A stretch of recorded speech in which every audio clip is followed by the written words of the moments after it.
Hey, welcome to the 57th episode of the Coach's Locker podcast with Chris Fore. Really appreciate you being here. Appreciate you listening.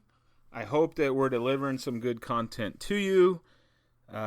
Listen, I would appreciate it if you would go, if you're on iTunes specifically, go give me some stars. If you like it, be honest. I know some of you, reach out. Your weekly listeners, and I appreciate the feedback you give me on Twitter or Facebook or emails. It's always good to hear that something we're putting out there has helped you. But hey, if it has, would you go on and give me some stars? Maybe make some comments on the Apple iTunes app thingy. That'd be cool. It helps out the podcast a little bit and helps with rankings and all that. So I would appreciate that if you have a few minutes. Don't really ask a lot on this podcast. I'm asking that today. Hey, today we're interviewing Dennis Goodwin, okay? And he's from the Anti Hazing Collaborative. I get hit up a lot to do advertisements for people on my podcast. I don't do that. I haven't done it once. And Dennis is no different than that. I reached out to him.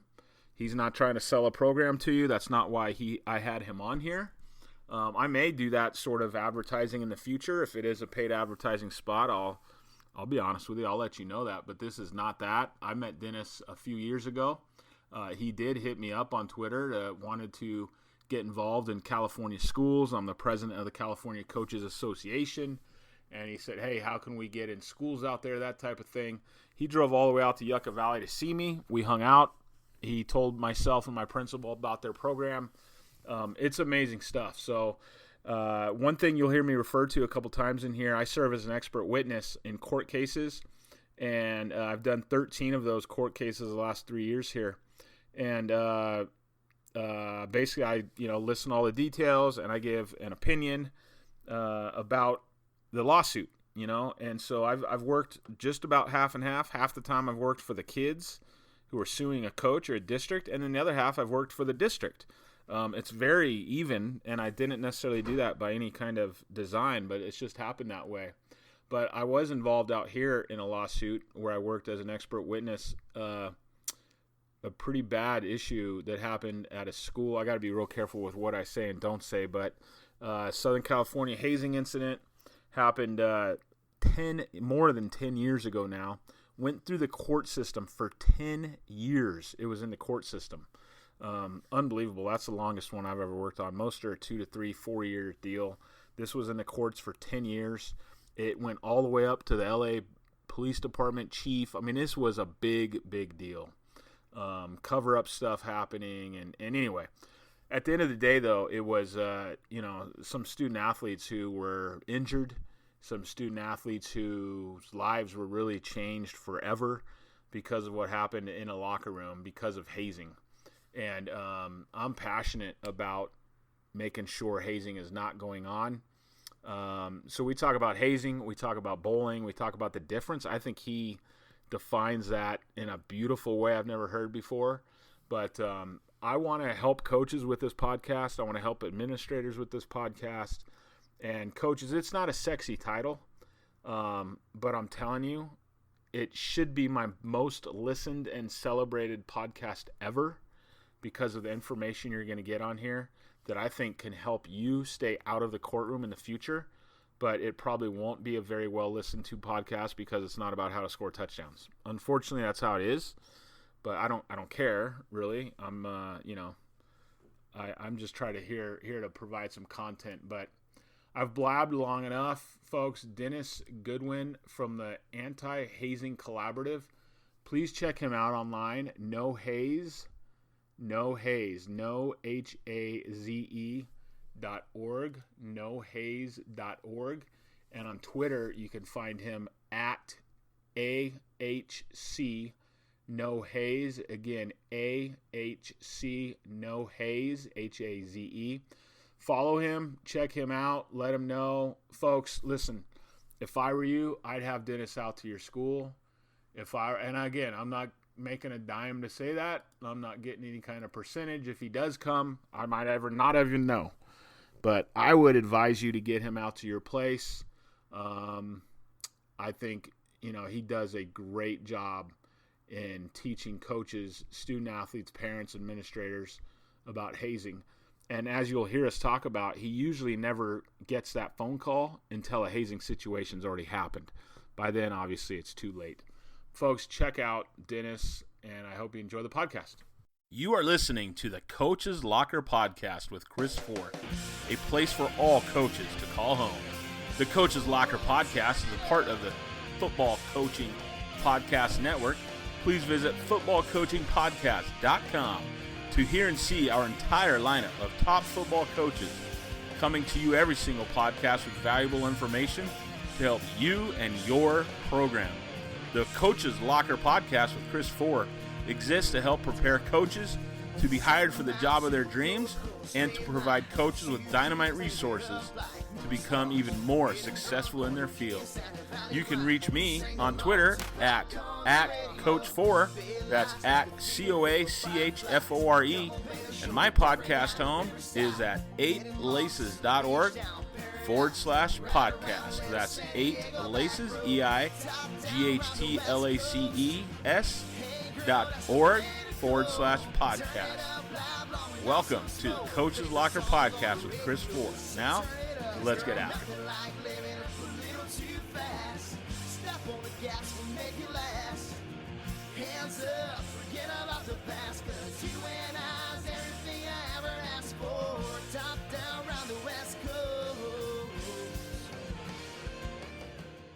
All right, we're here with Dennis Goodwin from the Anti Hazing Collaborative. Dennis, thanks for joining us this morning. Really appreciate it. Thank you for having me.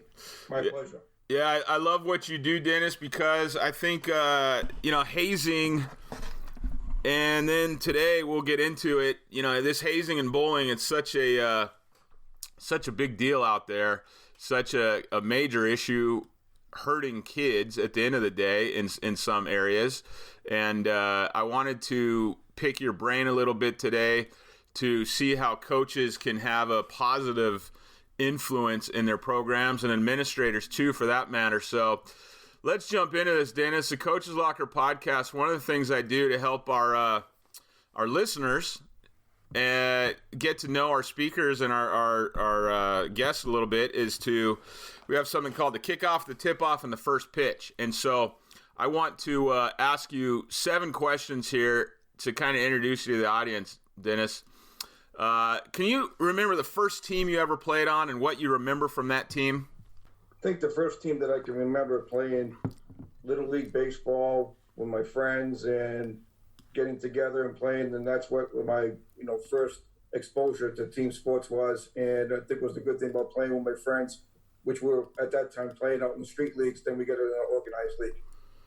Absolutely. And Dennis, I know, where are you from exactly? Where do you live now? I live in Boston. Boston, all right.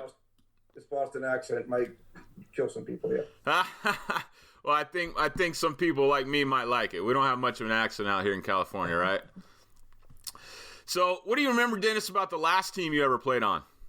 I think the last team that I played for was high school. It was a championship team, and we were very lucky to be in the championship team and won the state championship. Nice. Actually, in football and baseball that year, we won the state championship. Good athletes in my senior class. Well, and was that out there also in Massachusetts? Yes. Outstanding. And what position did you play? On the outfield. Outstanding. I didn't get much in football. I just remember the team, but in outfield and baseball. Yeah. Okay. Very good. This profession you're in, as far as helping schools and coaches navigate the waters of hazing. How did you? We'll get into kind of how you got into it, but who's been some of your mentors in this in the professional world? Well, it's interesting. There was nobody really doing it, and I saw there was a need for it, and I just did some homework. There was a Dr. Susan Lipkins, who is a famous psychiatrist, psychologist from New York City. She was the only person that wrote a book on it. And then there was 2 professors, Elizabeth Madden, and I can't think of the other lady's name right now, up at University of Maine. They did the research. And I contacted them, asked them, and, they really weren't interested. They were more of sorority and fraternities, and they weren't really looking for athletics. So, the light came on, and I said, look, I'm going to try to do this on my own. And I knew there's a big need in athletics, especially for coaches, student athletes, administrators, parents, etc. And I just went on an idea, and it became successful. That's awesome. What's your greatest accomplishment in this world of anti-hazing, do you think? I think the biggest accomplishment here is seeing coaches and administrators reach out. And after they hear me speak, I think it's really powerful for the coaches, the administrators, and the student athletes, as well as the parents, as someone from the outside explains to them that, hey, you're not alone. Other places around the country goes through the same situation. Whether you're a big community, small community, you're not alone. And I think the students relate to that. There's someone in their community saying stuff to them. I think they realize that. And I also think that they understand the real different stories. I show a lot of videos. I do a lot of stories, and they can see it. Look, this is real in other places, and we can go through this together, and we have some help and support. Yeah, absolutely. That's important for schools to know, for coaches to know. I've spoken with some coaches who have gone through, a hazing lawsuit type of thing, and a lot of times they feel like they're on an island. So, what's your favorite thing to do for vacation, Dennis? My favorite things to do with downtime is to play some golf and relax with the family. But unfortunately, with the situation we're in right now, at this time, the country's in, who knows the next time I can play golf. Hopefully soon. I know. Are the golf courses shut down out there? Yeah, completely shut down. Well, it's still April, so it's a little cold to play golf, but nothing's open right now, and I don't know what the future holds. I don't think anybody does as we speak. Yeah, this past weekend they closed my local golf course here. I don't golf too much, but they had too many people out there, I guess, and they closed it down this past weekend. So Dennis, I want to talk to you this morning. What you're doing is intriguing. I don't know anybody else in the nation who's doing what you're doing with this Anti Hazing Collaborative. I want to make it clear. My podcast guests, I get quite a few folks who want to pay to come on or something like that. I want to make it clear. I invited Dennis here today to be here as a guest because I really believe in what he's doing.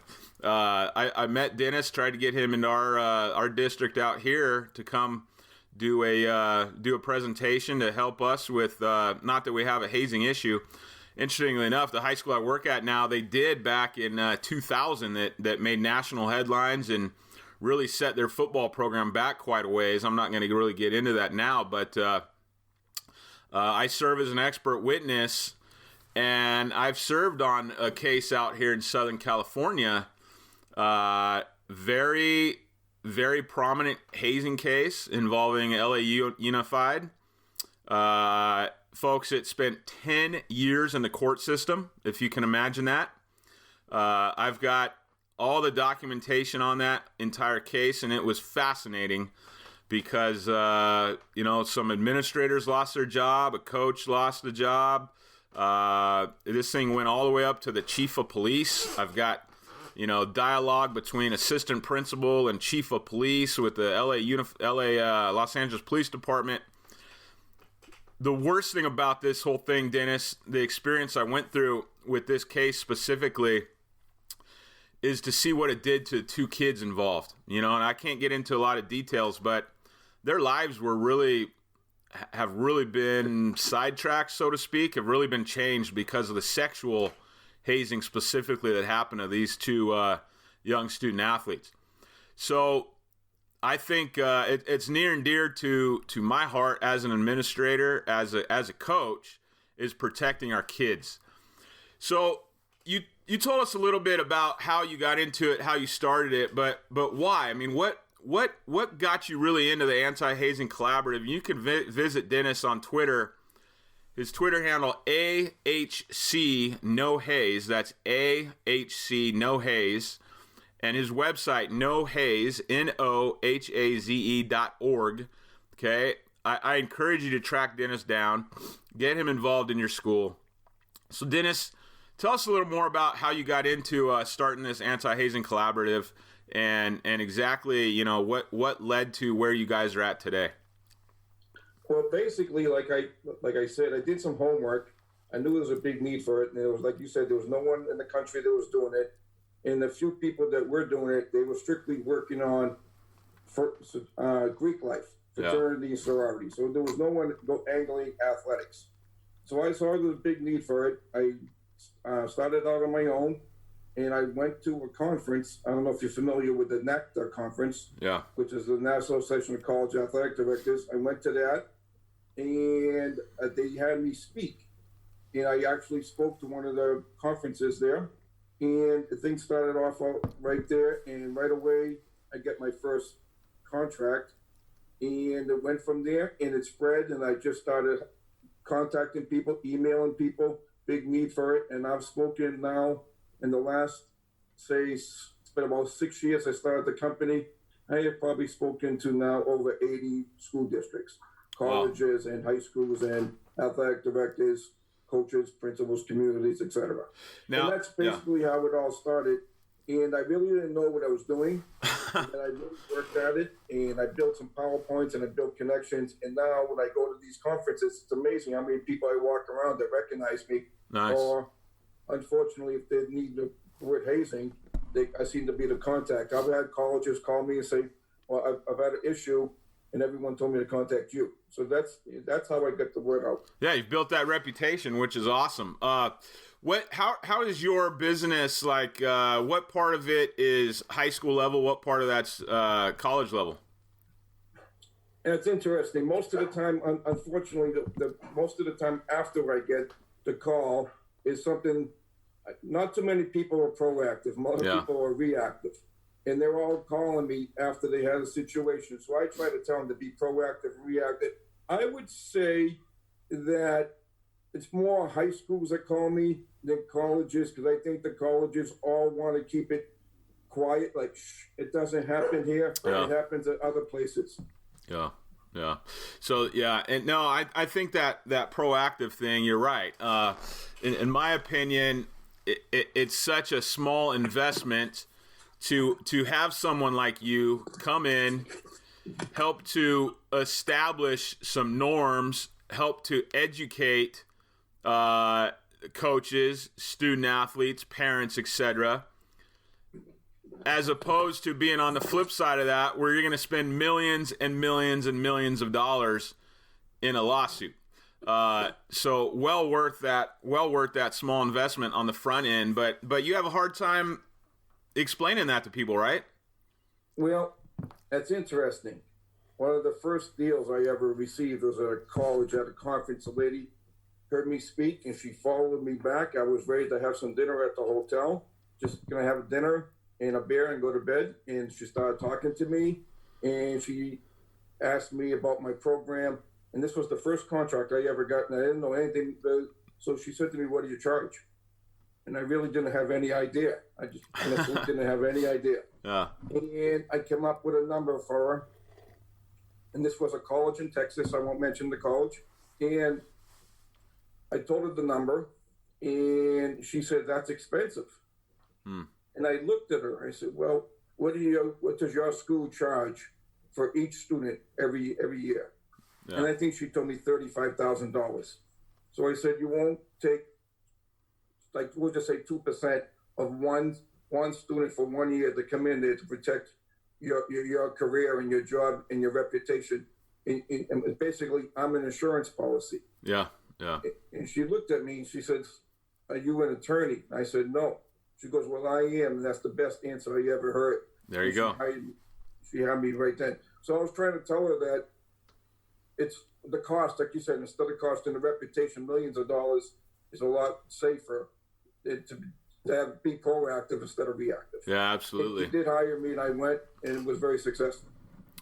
Dennis, can you define hazing for me, what that means? I think, one of the frustrations I've had as an athletic director, as an athletic administrator, coached football for 17 years, is some of the things I've seen or heard happening in locker rooms as an athletic director where I've heard it from kids or from parents, and then I've addressed it with the head coach, and they've come back, oh, they're just being kids, you know?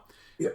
I don't think that's a good answer sometimes, yet I do understand. I've been a head coach. I do know what happens in locker rooms. I get it. But we got to be careful. Can you define hazing for me? Well, it's very simple, and I use these two together. The difference between hazing and bullying, if I will. So basically, bullying, here's a good way to describe it. Bullying is someone keeping you out of the group. For example, you can't sit into this lunch table. You can't join this group. It's this isolated group. They keep you out. Hazing is just the opposite. You got to prove yourself to be a member of the group. So if you ask someone to do, so for example, if you're a senior and you're asking someone to do something that you would never want to do yourself, but you were forced to do that when you were a freshman. Now you say, it's my turn, it's going to be my ready. So there's the real difference. Bullying keeps you out. Hazing says you got to prove yourself to be a member of this organization, club, or team. And if you can't prove that, then you're not going to be a member. So there's the difference. Hazing, prove to be a member, bullying keeps you out. And that's the real difference. And in today's society, the number one reason people always ask you, well, why is this important than it was 30 years ago, 25 years ago, 15 years ago? Well, it's one thing. It's the smartphone. Yep. And every student has a camera. Everybody has a camera. And, most people call them smartphones. I call them dumb phones because students do a lot of dumb things with them. We all do as an adult. And I always joke around that I want to be the person who develops the app. And the app that I want to do is when you send a text, there should be a 5-minute delay. Are you sure you want to say that? I like that. And then after 11 o'clock at night should be a 2-hour delay. So it's a good idea. We do dumb things, and that's why it's more prevalent. So what I tell coaches, when I tell athletic directors, what I tell parents is if you think it's hazing, you better think it's hazing, because if you don't think it's hazing, someone else is going to get you in trouble, and it's very difficult to please every person in the world today. So some parents going to think it's hazing, whether you think so or not, but you try to do it to protect yourself and document everything and report it so you don't, like you said earlier. One thing about this hazing situation, the quickest way to lose your job is not wins or losses, is have this issue. Yeah. And if you push it under the rug, it's going to be very, very bad. I can tell you many stories, and I probably will today, some examples, but this is something not to just push under the rug and say it doesn't happen here. If it gets out there, your career, your teaching career, coaching career, everything be out there, and it'll be out there forever on Google. Yeah. I heard one time about it was a case, a hazing issue at a school where the kid came in and complained about it to the assistant principal the day after it happened. Assistant principal got the law enforcement involved right away, and then went and told the principal, hey, we had this hazing situation with sexual assault in the locker room yesterday. The police are on their way. Just want to let you know about it. And the principal said, no, you go call the police back right now. That's not hazing. That's not sexual assault. And this was a female principal. Those are just boys, and that ended up costing that principal her job because she wanted to say, nope, that didn't happen. Unbelievable. I hear that more and more. I give a small little town in North Dakota. I can't think the name of the little town right now. It was right outside of Boise State, and I had Fargo, right outside of Fargo, and I can't think of the town right now. And what happened? Same thing there. They fired the superintendent of schools. They fired the principal. They fired the coach. And we're talking a small little town of maybe 1,000 people in the whole town. And it got ugly. And I can't think of the name of the little town right now off the top of my head, but it happens everywhere. It happens small towns, big towns, major cities, everywhere. Inner city, you name it, it happens. But unfortunately, it's something that I think every coach should be taking consideration of training. one more tool in your toolbox, like you mentioned many times in your networking, is how difficult it is to be the head coach. Yeah. This is something major if it comes out on the light, and you can't put the genie back in the bottle once it comes out. Yeah, well said.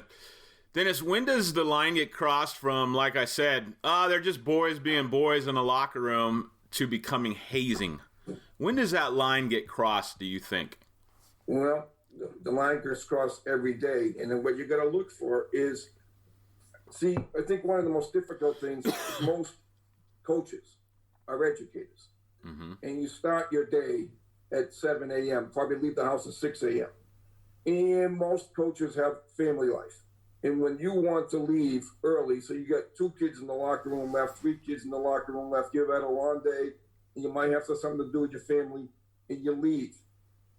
But sometimes that's not good. And when they leave, those issues happen. So when you got to keep your eyes and ears open what the students are saying. And like you said, if some kid reports it, you got to take it seriously. Whether you think it's, that's kids being kids or whatever, the reputation, you got to really take it seriously and report it to the administration and move up from there. And document. One of the things I always tell these parents, coaches, etc., administrators, when you see all the local news channels at your school at 7 a.m., they're not there to tell you you're the coach of the year. You're there for some serious issues. And how I get, believe it or not, some of my news is I'm up every morning 5:30. When school is in session, can't really do it now, I Google hazing in the news. And I get the report from the news from the night before. I'm texting those schools at 5:30 in the morning, 6 o'clock in the morning, Eastern time. So the schools in the West Coast must say, who is this guy calling me at 3 a.m.? Yeah. Because what I do is I look at the reports and I find out. And some schools get right back to me, and some schools get back to me in 4 months, and others never get back to me. So what the crossing the line there is when you hear rumors, when you hear things going right, as a coach, you know the sense of your team. You have the pulse at all time. You know what's going on. Yeah. And what's happening a lot, I'll give you an example. I don't know if you ever heard of De La Salle High School in Detroit. Have you heard of them? I think so. Football powerhouse, De La Salle High School in Michigan, right outside of Detroit. Football powerhouse, won the championship. They just had an issue. And what happened was some parent had a pictures. And the school found out about it, and the parents they denied it. These 8 student athletes, the parents had nothing going on with. Then all of a sudden, this whole thing, this got ugly, really, really ugly in the last school year. And they denied it. Then all of a sudden, the police got involved, everything got involved. They got ugly, got to the attorney, and so everybody denied it. 2 kids finally spoke up and said this actually happened. And now they're going through the process of the law. And, this is a big, huge Catholic high school in Detroit, greater Detroit, and they won the state championship, I think 7 in the last 10 years. Wow. And everybody got fired. I don't know, the last time I heard that the AD was still there and the director of the school was still there, but everyone else got terminated. Yeah, and like you said, those smartphones or those dumb phones, right? They tell a story at the end of the day. They tell a story. The pictures, the video. A lot of times, man, that stuff is just getting out to onto social media before the school can even do anything about it. You know? And as an administrator, that happens weekly. Not hazing per se, but there will be a fight out at a bus stop. And it goes out all over, after school, and it goes out all over social media, Snapchat. Our phone gets blown up by stuff. Why aren't you doing anything about it? We don't even know about it yet. We don't even know. But stuff's out there. And like you said, once it's out, it's out. Well, in this particular case, from what I understand, the video was out there, but some parent had it and was going to use it as leverage against the administration. against the coaches because something his son wasn't playing, and they're going to use it. And then the case came in that they wanted to retrieve the guy's cell phone, and he's saying no. And it's an interesting case. If you ever Google that, it's really, really interesting and unfortunate. And they were going to hire me, and then they said they didn't want me. They took care of themselves. And then right before the coronavirus, they called me back and said, yeah, we need you. Yeah. But now, so who knows? Yeah, interesting. Can you share any stats about hazing as it stands today in high schools and colleges, Dennis? Yeah, the last time anybody done any survey on these, that's my goal. I'm trying to look for a college right now to help me out to go do a national survey for high school and college. The last time there was one done was in 2008 by two professors from the University of Maine, Orono. And the last time, these are from 2008, so you have to take these numbers for what they're worth. They're probably more increase since then. And here's a couple, 25% of students over 13 years old said that they've seen some type of hazing. They've observed some type of hazing. 25% of those 13 years old. 47% of high school students said they have seen hazing before they entered college.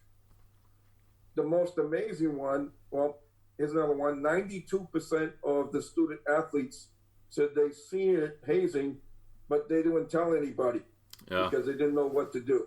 So 92% of them said, look, I see it, but I'm going to keep my mouth shut because I don't know what to do. And we'll talk about why they didn't say anything. There's many reasons why they didn't say anything.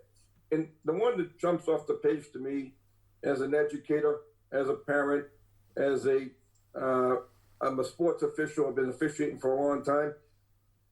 Here it is, 22% of those kids said that the coach or the advisor was part of the hazing and they didn't do anything about it. They were actually cheering it on and being a participant of the hazing. Yeah, wow. That seems high to me, but I'm not surprised, you know?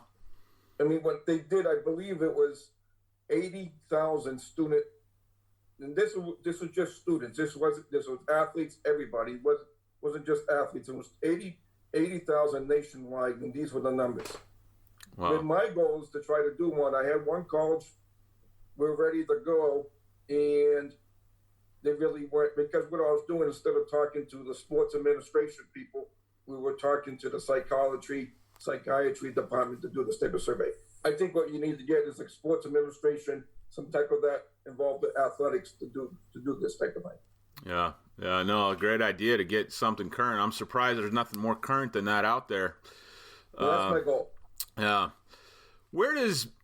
You got into this a little bit, Dennis, but can you talk a little more about where does bullying come into the discussion about hazing? Like, does in your research, what you've seen in these cases, does it start as bullying, turn into hazing in the locker room? Or I know that word bully, as an administrator, I hear it every single day from parents. Usually my kid's being bullied, and it's not really a bullying situation sometimes. Other times it is definitely a bullying situation.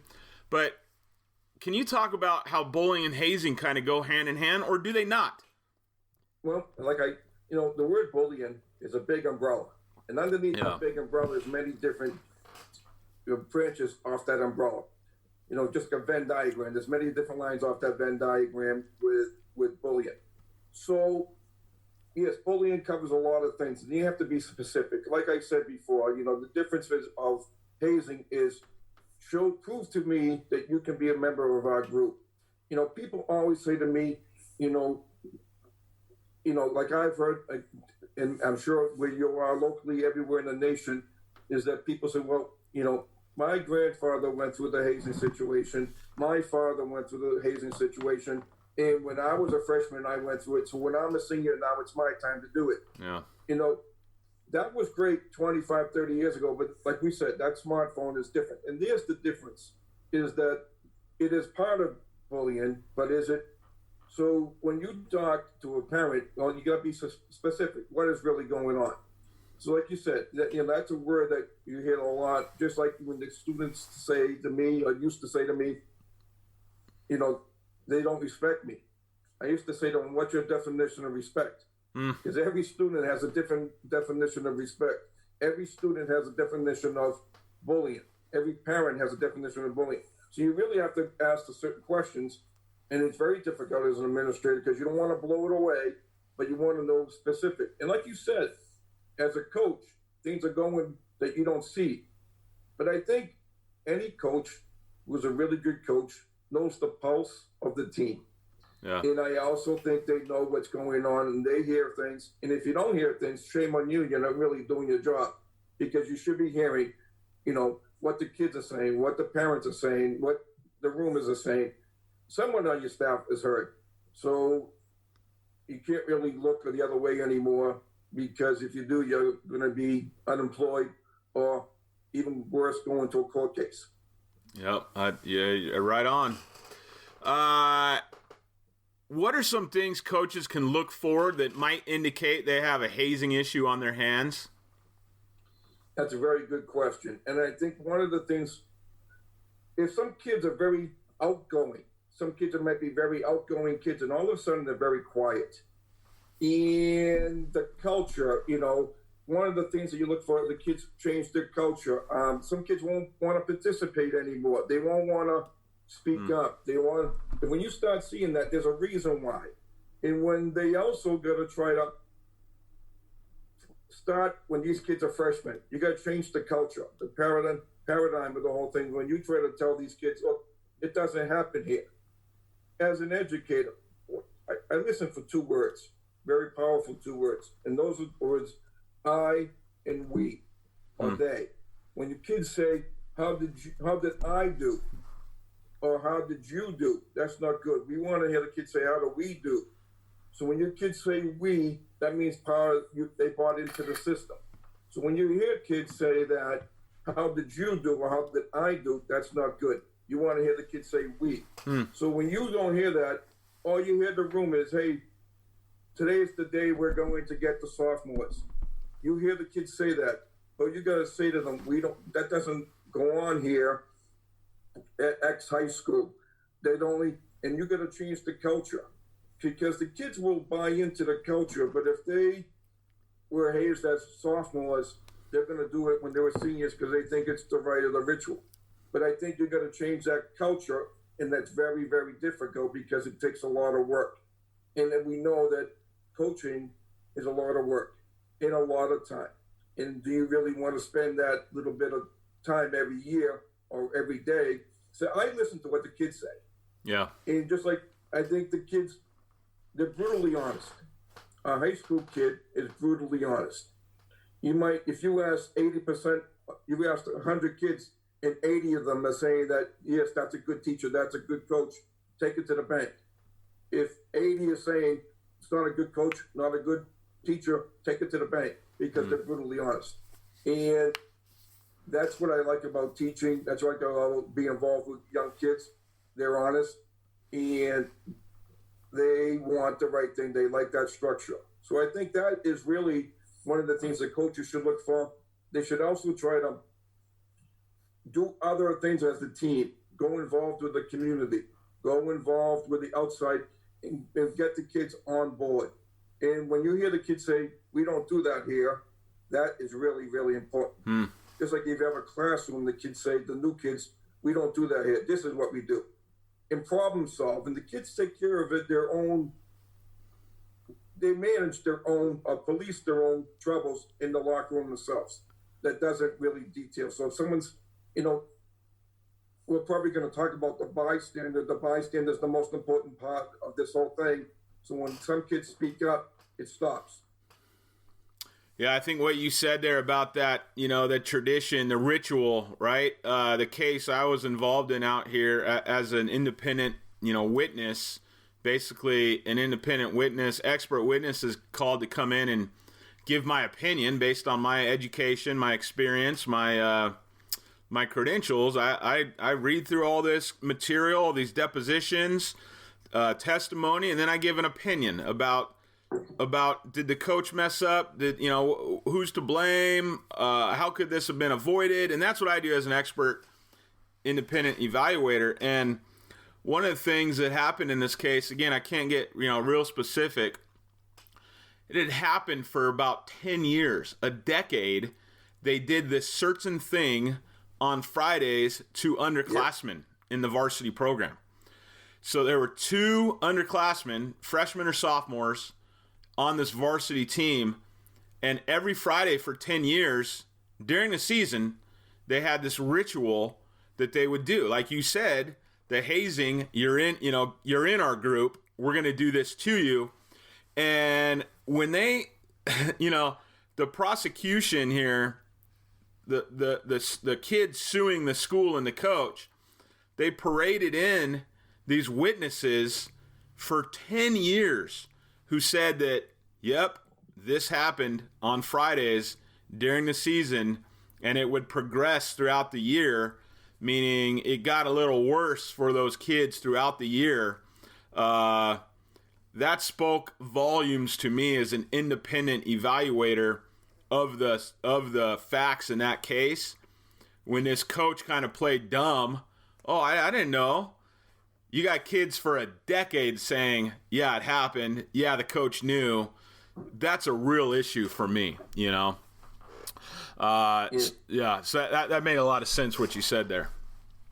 Well, look, I have an idea where you're going with that case, because that type of thing, and we can get into it if you want to. I mean, a lot of things, what's hazing, but one of the most common ones is, believe it or not, sexually assaulting and doing different things with certain things, and it goes on a lot. And it's if you ever knew some of the things that goes on, it would actually make your head spin. But you've been around in education, that nothing shocks you anymore. So I mean, nothing really shocks me anymore. I just shake my head and can't believe it. But if you've been coaching, you've been around athletics, you've been in education, nothing really shocks you. And I'll give you an example, couple of examples. One right near my house here, and I actually went to the program, maybe a nice, affluent community, very successful athletic program. They had a hazing incident, and what happened was they went and they made, pretty disgusting, but they made these 2 kids eat Oreo cookies covered with semen. That's what they basically did. And the district said they didn't need me. This was before this happened. So 3 months later, I get a phone call from the athletic director and the principal together saying, hey, your hazing program, would you be interested in coming to speak to us? And I said, well, let me think about it. It just didn't pass the stink test. I said, let me think about it. I'll get back to you. Next day, it was all over the news. And I called them back and said, I can't do it. She said, why not? I said, well, you can't put the genie back in the bottle. I'm just going to be there because everyone thinks I'm there because of this issue. Yeah. You had an opportunity to be proactive instead of reactive. I really don't want to do it. That's one. And then there's many other ones. Here's an example. So I see it all the time. There was a couple, I just came back from Texas, in a school district in Texas. They had the same issue right outside of Dallas, right outside of Houston. And they had that. I was just there speaking right before the coronavirus hit in February. Like you said, I mean, there's these disgusting things out there that happen. You're right. Seen a lot of it, heard a lot about different things. The case I referred to, horrible stuff. And, one of the reasons I'm kind of one of those old school coaches, and so I understand there's some things that are going to happen in the locker room, but we've got, as coaches, as administrators, we've got to make sure it doesn't go into that hazing realm. Here's some of my reasons why, Dennis, right here. My own kiddos, I don't want to see my own kids dealing with that kind of bull crap, I mean, that's horrific, the case you just referred to. Well, one of the very first things I do when I speak in front of big audiences, and like I said, like you said to me, and I appreciate it, is what I do is when I go speak at communities, I tell them that you own me for 8 hours.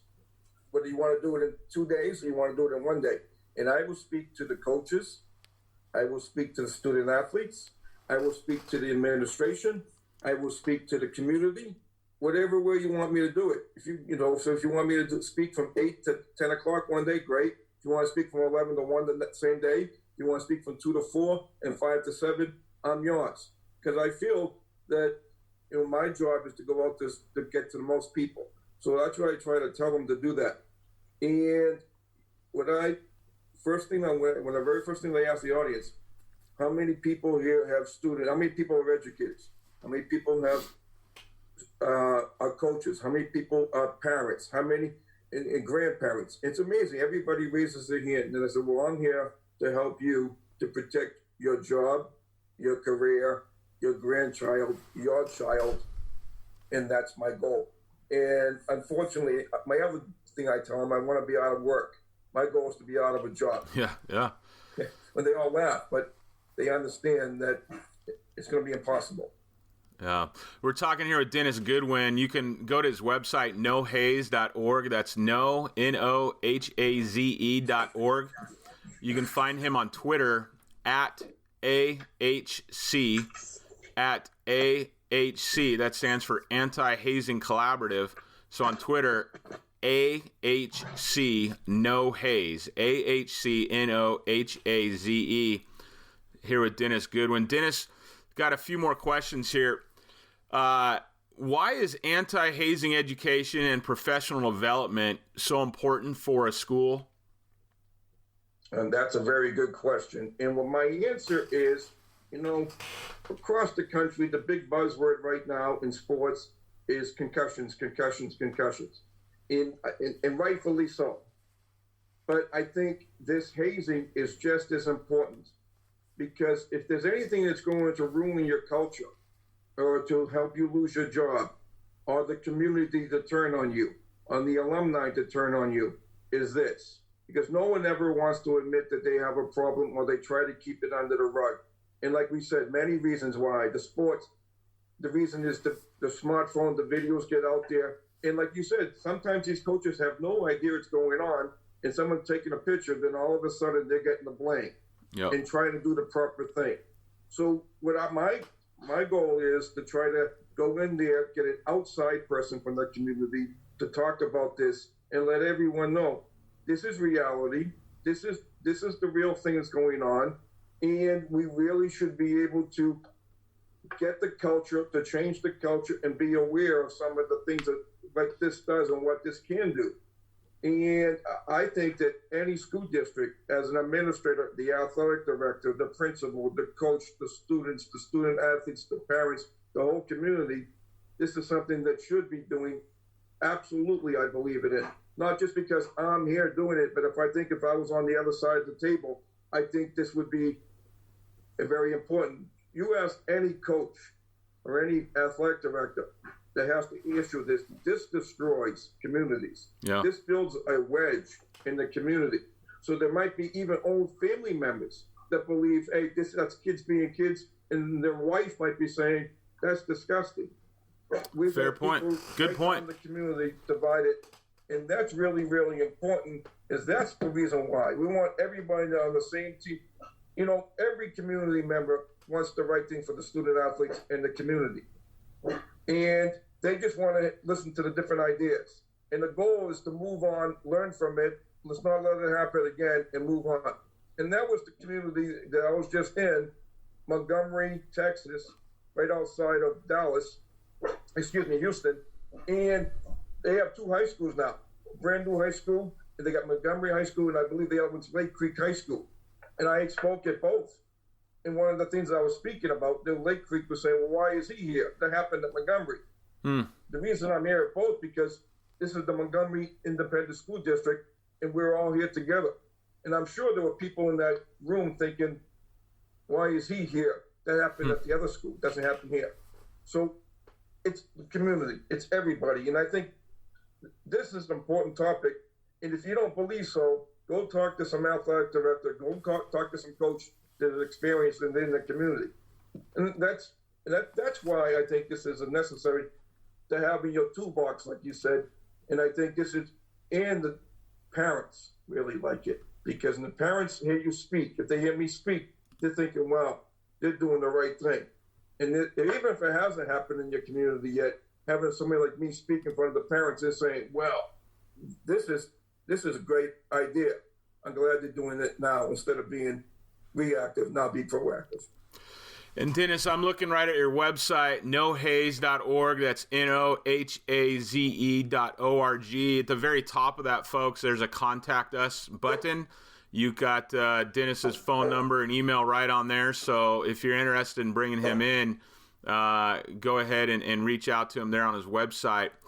Dennis, have you seen, so you said one thing that happens is as soon as there's a bowling incident, they want to bring somebody in, right? They want to bring this professional in, an anti-hazing guy, because they're trying to kind of smooth things over in their community, right? Correct. Have you seen where that has come back to, does it help? Or once the genie's out of the bottle, it's out of the bottle? That's just like you attending any coaching clinic or any administration clinic. It sounds great in reality. In theory, it sounds great. But you know what? When you get back to school, when you get back to your classroom, you get back on the athletic field, on the athletic arena, sometimes you lose track of it and you go back to your old ways and I'm going to do it the way I want to do it. Yeah. So it takes work. Just like if you have a new curriculum, you're an educator, you say, they're just doing it again. And next year there'll be another new, how to create the wheel. They'll change it again next year. So why should I bother? Yeah. So so what you got to try to do is implement it. But I think something what I do is, believe it or not, I think it does make them think. My goal is to make them think. To let them know they're not alone. There's across the country, there's other schools going through the same thing. Yes, and I think the people that get mislooked are the victims. Yeah. And the families. These victims and their families are looking for, hey, we're not alone, we're looking for support. For example, I was in Riverton, Wyoming. I've been everywhere. I've been to Wyoming, I've been to North Dakota, I've been to places, and believe it or not, those are the small little places that actually hire me instead of these big cities, because they don't want to admit they have the problem. Oh. So in Riverton, Wyoming, what they did is the state of Wyoming is one of 4 states in the whole country that doesn't have any anti-hazing laws. So myself, the principal, the parents that they're working on having the legislature change the whole thing and now try to push an anti-hazing law in Wyoming. To me, that was pretty powerful when, I helped them do that. And the state of Wyoming is interesting how they do their legislature. They do it from February to May. And they were ready to go. And this year, something happened with the coronavirus. So I think they're going to try to put it on the back burner and hopefully try to do it next year. How many states have an anti-hazing law? 44 states. There's only 6 that do not. It's on my website. I know Wyoming is one. Hawaii is one. There's a few of them. And the good thing is they're changing it. A lot of these states are making it even stronger, like Texas just did. Pennsylvania just did. Louisiana just did. New Jersey just did. So they're making it a lot more tougher and more specific to keep the law. And Texas is the big one right now. I think California was thinking about it. I don't know if they did it completely. I know there was talk about California. One of the interesting people that I met along my way, the Groove is, I don't know if you ever, this young boy talked about something emotional. I became friends with the family, unfortunately, this way. The young son, freshman, parents dropped him off at LSU. Freshman year. Dropped him off in August. They went to school, they took a picture, family, say goodbye to the family. They drove back to Georgia. They were lived in Atlanta, right outside of Atlanta. They went home. They get a phone call 3 weeks later. Their son was dead in a fraternity. Oh. Well, so imagine getting that phone call, and I became friends with them. And what they did, very, very powerful. You have to understand, they live in Georgia. They went to the state of Louisiana, both parents, and they pushed and they pushed and pushed, and they got the law changed. Can you imagine someone from out of state? And that's the Groover family. Max Groover is the name of and then there's a couple of other families, the Piazza family at Penn State. There's a few, but these are colleges. And what they're getting their money from is the fraternities and sororities. They're going around the country talking. And unfortunately, we don't have that type of a group in high schools, and each community has to pay out of their own pocket. Yeah. But my goal, like I said, is to try to promote this and be the guy that they want to call. Or I'm actually thinking, do a train-the-trainer type thing that I would do online, that people would go over and districts would hire me, and then they would have their own local people to go do that. Yeah, no, it'd be a good way to do it. Dennis, I thank you for your time. How can coaches, I've given your contact information here a few times, but what's the best way for coaches and administrators to get in touch with you further? Like you said, and I appreciate it many times to plug, it's nohaze.org, NOHAZE.org. That's the best way to go on my website. Or you can follow me on Twitter, #AHC NoHaze. That's AHC NoHaze. And unfortunately, I've been a little quiet on Twitter lately because there's not much going on with the schools, but I'm always following, especially follow your page and your comments, which is really excellent as well. Awesome, Dennis. Hey, thank you for the day, and I really appreciate everything you're doing in this world of hazing. I think that, coaches can honestly, some coaches are going to save their careers by bringing you in, and some administrators the same, but at the end of the day, you're helping student athletes, and I really appreciate that. So you keep up the good work of this anti-hazing education that you're doing. I really value it. I think it's so important. So congratulations to you for starting that. I think it's a great idea, and keep up the great work with that. Dennis, thanks for coming on. Thank you, and be safe. So that's it. There you have it. That's the 57th episode of Coach's Locker Podcast with Chris Fore. I hope you enjoyed that podcast. And folks, we'll see you at the next one.